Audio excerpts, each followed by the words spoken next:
If you're a new financial advisor, then I'm going to explain to you in this video how you can get in front of more people, speak to more people, and ultimately sign more clients. The hardest part of beginning as a financial advisor is getting in front of as many people as possible, converting those into actual meetings with people who are interested in your services, and then converting them into clients. Without a doubt, that is the hardest part. You can be the best advisor in the world, but if you have no one in front of you, if you're having no conversations with potential clients or even prospects, then how good of an advisor you are is fairly irrelevant. You've got to have the people in front of you to speak to and to have conversations with before you can even start to advise anyone. So in this video, I'm going to explain to you how you can get in front of more people and ultimately sign more clients. There's 5 key steps that have to take place before you can even start that client journey with someone and start the journey of signing someone as a client.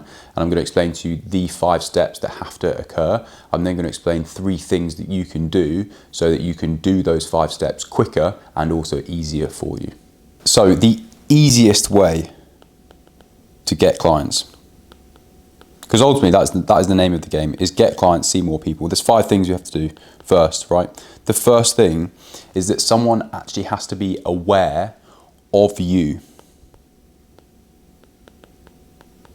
So it sounds stupid to say, but they actually do have to be aware of you, because without being aware of you, they can never even have that conversation. And it sounds really stupid to say, but you just need to understand that they've got to be aware of you. And so the whole premise of this revolves around the fact that we need to be doing things so that you can be in front of many different people and that they can become aware of you. The standard ways that people say this is like talking to friends and family, asking for referrals, and like going to networking groups, which I think personally are the worst ways, and they're so soul destroying. We're going to exclude friends and family from that because I don't think it's a good route to go down, but it is a potentially route, and they're also already aware of what you're doing. And so presumably you've already had those conversations. I'm going to assume as well at that point that they've either done something with you or they haven't. It's quite simple from that aspect. Friends, in most cases, people will want to wait at least 12 months before doing anything with you.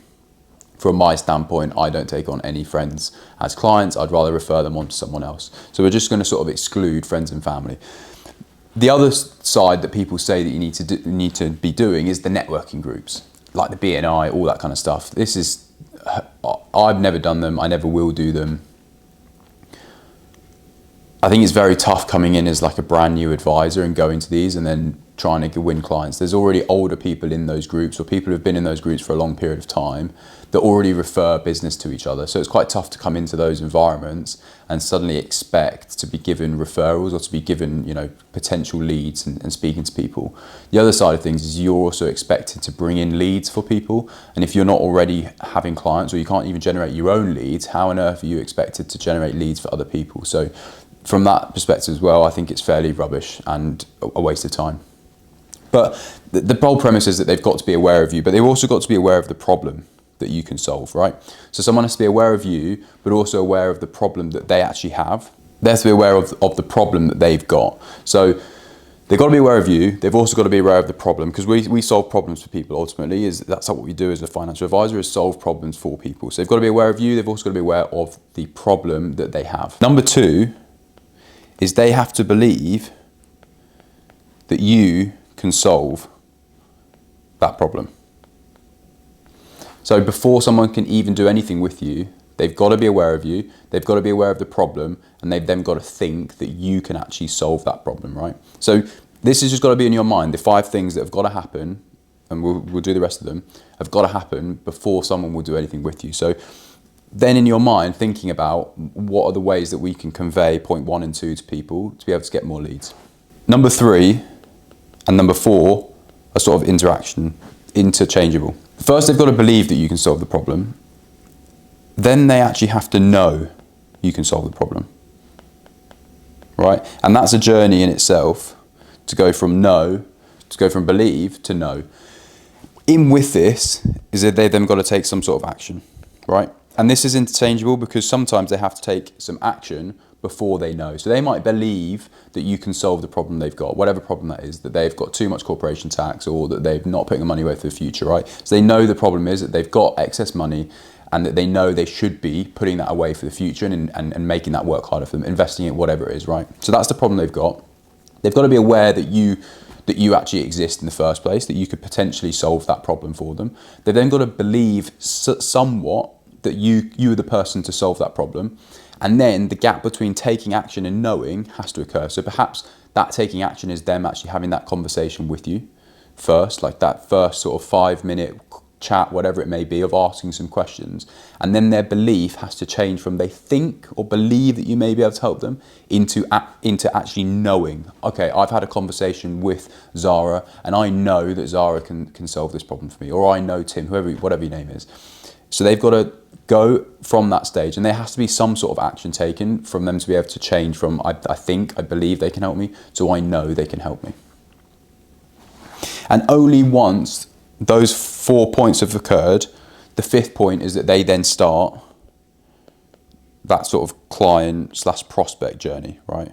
And whatever that journey starts with for you, whether it's beyond that quick message that they've had or that quick conversation they've had, that they then actually start that first official meeting of potentially becoming a client, that first client journey. So those 5 things have to happen before you can even start that client journey, right? And the 5th part is them actually starting it. So agreeing, maybe that 5th one is the agreement that they'll have a proper sit down chat with you and whatever your client journey looks like. So those 5 things have to happen before someone even comes a prospect. And then it becomes, okay, so what can we do to make this, to have this 5 steps happen with as many people, right? As many people as possible. The total number has to be high, and also as quickly as possible, right? So the more people we can put through, and this is almost like a funnel, the more people we can put through that journey, and the quicker this actual journey can occur, the more people are going to begin the client prospect journey, and the more people are then going to become a prospect. So it's almost 2 funnels that happen, right? This is these 5 steps. First funnel. The second funnel is the actual client journey, and we're not really going to speak about that today, because without the client journey, right, this is the advisor part, you've got to have this part first. So those 5 things have to happen, and I see so often that it's just disregarded, or people aren't even aware. They just go straight to that client journey, right? That first meeting, let's have that first meeting. You've got 5 steps and so much more work to be done prior to them actually becoming on as a client journey. And also, if you do this first funnel properly, the second client funnel, the second client journey of them becoming a prospect to client is so much easier and also so much quicker. So how can we do this and this, because it's the same thing, as quickly as possible, plus on a mass scale? As I mentioned, a lot of people will begin that steps through friends and family. Your friends and family is probably limited, I don't know, 10, 20 people properly that you can speak to. Not very many. BNI or networking, again, probably 10 to 20. And I've already mentioned the pitfalls of this is you've got to bring your own prospects. You've even got your own prospects yourself without bringing potential prospects to other people. So these 2 don't work. And so the quickest and best way to do this is through social media.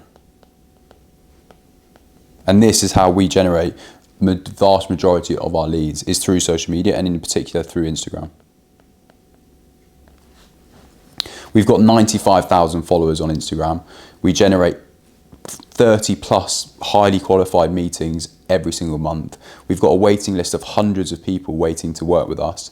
And it's the quickest and easiest way to build that people are aware of you, that they're aware of the problem, that they believe you can solve the problem, and that they know that you can solve the problem. And we do this through posting content. So the main parts of posting content is that you need to be able to showcase that you can actually solve problems. So you need to be talking about information, problems, and then putting information to those problems. You then need to convey yourself, so it needs to be your face talking to the camera, and you need to have a niche. That's how we do it. In this video, I just wanted to talk about those 5 steps that need to occur for you to be able to sign clients. If you found this video useful or insightful, then YouTube thinks that you're going to find this video very useful as well. And